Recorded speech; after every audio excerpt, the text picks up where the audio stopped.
Skyrunning takes in some of the most spectacular settings across the world's mountain ranges.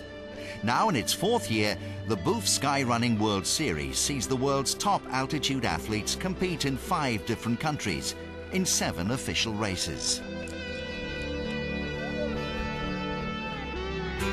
In arguably the world's toughest series of adventure races, competitors will climb over 18,000 meters and cover more than 175 kilometers over the series.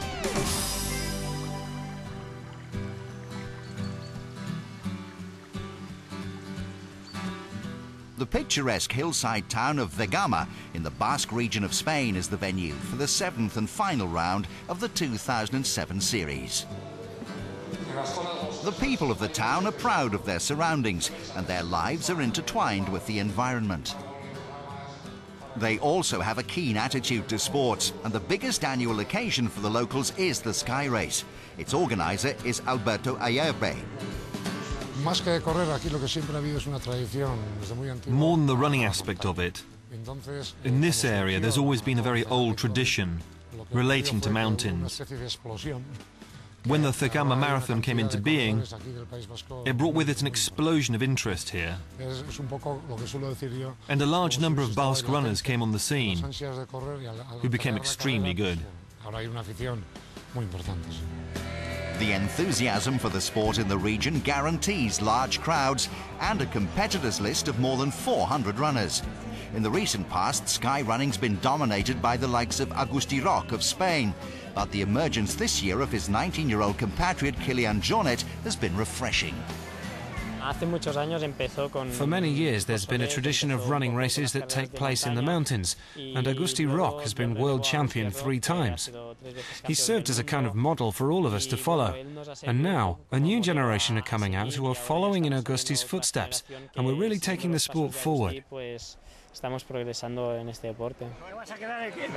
With Roch absent, Jornet's main rivals are Raúl García and Catalunya teammate Toffol Castañer. But neither has ever beaten Jornet, who's won all 3 races he's competed in during his debut season. The race is going to be hard, very difficult. There are some very good runners, especially the Spanish contenders Raúl and Toffol, who's going for the overall title. Points at the Vegama Marathon count double towards the final standings. So with 200 available to the winner of the race, whoever succeeds here is likely to claim the overall series crown.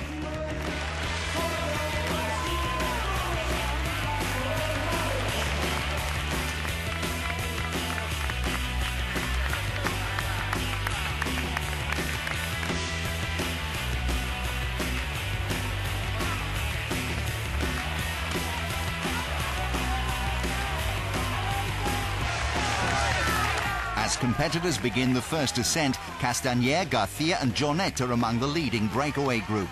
With the women's series also decided here, Corinne Favre, the 2005 world champion, hits the front as she tries to overhaul Scotland's Angela Mudge's series lead.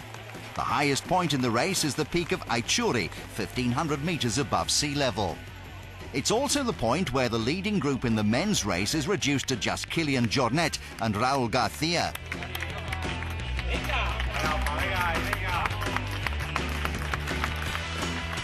In the women's category, defending series champion Angela Mudge struggles to stay in touch with Frances Favre, who knows she must finish at least 2 places ahead of the Scot to take the overall title.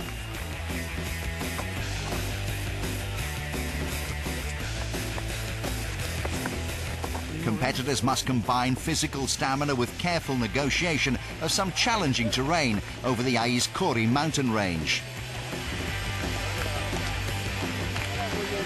As Favre opens up a comfortable lead over Mudge, the men's race for the line remains close.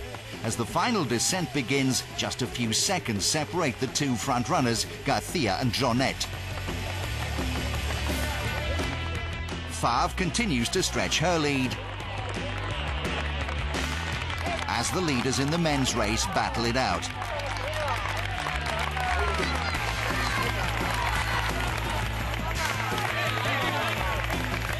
Mudge knows the overall women's title is hers if she can just hang on to second place.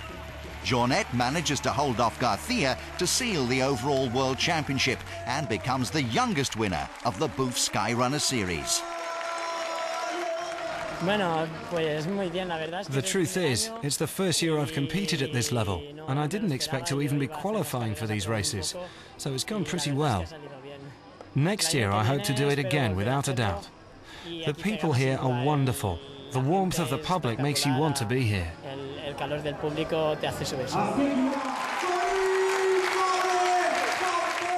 Favre takes the women's race, but an exhausted Mudge finishes runner-up, giving her enough points to retain her standings lead and win the overall title for a second year in a row. I mean, I just felt awful all the way around. It was just one of those days where it wasn't going right, put it that way. So had it not been the final, I probably wouldn't have bothered finishing it, but you have to for this, so I'll pay the price now.